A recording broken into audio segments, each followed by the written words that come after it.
Hello and welcome back to Dark Side of the Mic. Today I thought we'd look at approaches for recording remote interviews for your podcasts. Now there's a lot of hype at the moment about using services like Zencastr or Riverside FM for this task. And I actually subscribe to Riverside and I think it's a really great functional service. But it's not a silver bullet to great audio recordings. If your guest interview is only using their built-in laptop mic to do the call, then using something like Riverside, strangely enough, isn't suddenly going to make that sound like a U87.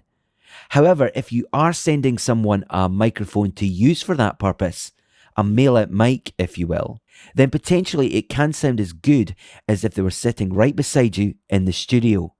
In fact, I would go as far as to say I wouldn't even entertain using a service like Riverside unless you're sending them a microphone.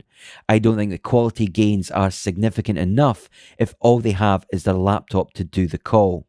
So today I thought we'd look at 3 pretty good approaches that can take your remote recordings to another level. This episode is being recorded entirely on my iPhone, and this introduction was recorded using the Shure KSM32, an Irig Pre-HD, and the Rode Reporter app. And I should say at this point that I'm completely blown away by the Irig Pre-HD. I got mine on eBay for £35. I think normally they're about £85, £90 brand new. And it can run dynamic mics like the SM7B, and it doesn't even have to be on maximum gain to have a really clean signal come through. Having said that, this isn't a bit of kit that I would send to someone as a remote guest, which brings me to what I think is the golden rule for Mailout mics. And that is, before you send them absolutely anything, you have to try and gauge the technical ability of the end user. And most of the time, in my experience, that's a fairly low bar. So the first rule of this entire endeavour is keep it simple. And even if that means some compromises on quality, keeping it simple will be the percentage play, if you like. So without further ado, let's get on to the options. So the first option we're going to talk about doesn't actually involve sending your guest anything. If they have an iPhone, we can use that with the Rode Reporter app and have them just record themselves as they would do a regular Zoom or Skype call. Then afterwards, we just have them email us or we transfer the file. So it's just like doing a typical double-ender recording. Now, I think iPhone mics on all the models, even the older ones, seem to be consistently good. And I don't think you can say the same about a lot of Android phones. Some microphones are fine, some are absolutely terrible. So I would recommend you would do a couple of test recordings if doing it on Android to check it's going to be good enough. Having said that, the Rode Reporter app is about as idiot-proof as recording gets. You can have it set to auto-lock to prevent auto-lock. You can choose 24-bit WAV or MP3, and then all they have to do is hit record. I would encourage them to prop the phone up in front of them fairly close and just talk normally. And this is the sort of sound you can expect to get with that. And I think it's just miles better than your typical laptop recording. Now, obviously, with the iPhone mics being Omni mics, they're going to pick up a lot more of the room and the space around you. So you want to be recording in a quiet as space as possible.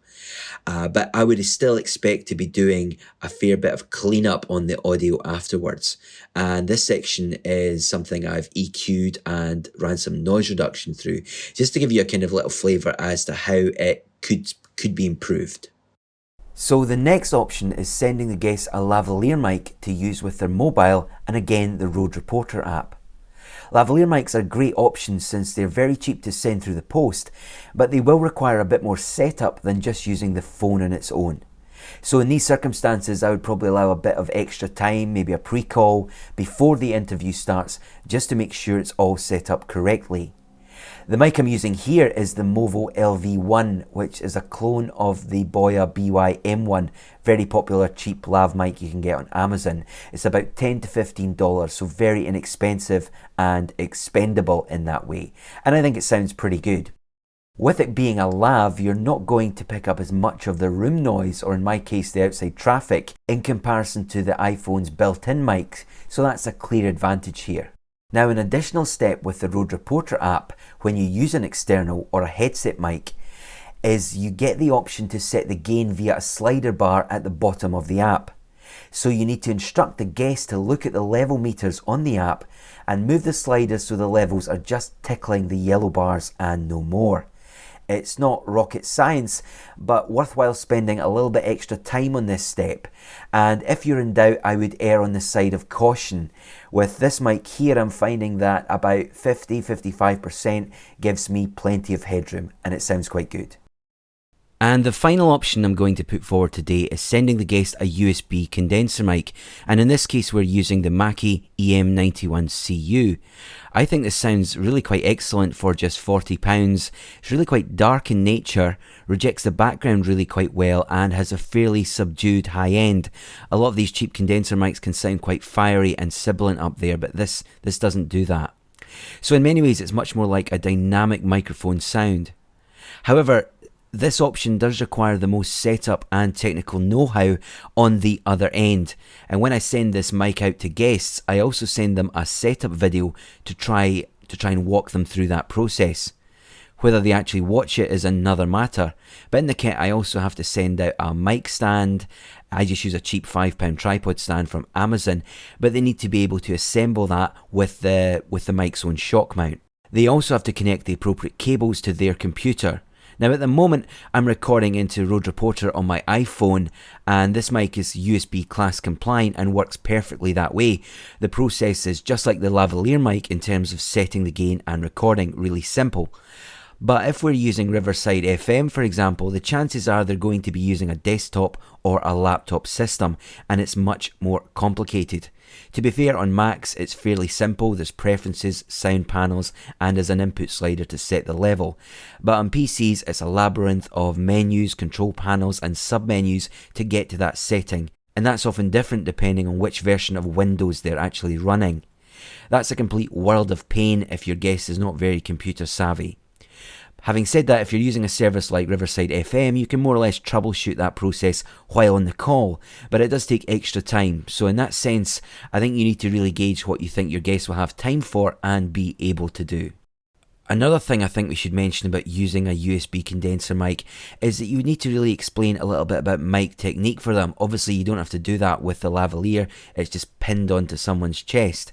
But with the USB mic, you have to explain to them that the mic has to be reasonably close to them. Now, given no instruction whatsoever, people would just sit it 2 feet away from them on the desk and it will sound awful. It does appear that people's perception of distance does vary when you give them a microphone. When you explain to them, 3 to 4 inches from the mic, that becomes 1.5 feet. So again, something like Riverside FM is useful because you're able to see how they've set it up and give them a bit of instruction.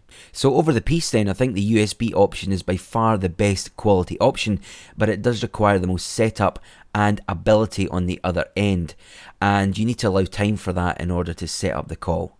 But I think this sounds fantastic and is almost as good as having them in the studio with you. Okay, so that brings us to the end of today's recording. Let me know what you think was your favourite. Was it the USB mic? Was it the lavalier mic? Or was it the iPhone on its own? Or do you have another method of conducting remote interviews for your podcast? Let me know in the comments down below. Until next time, take care.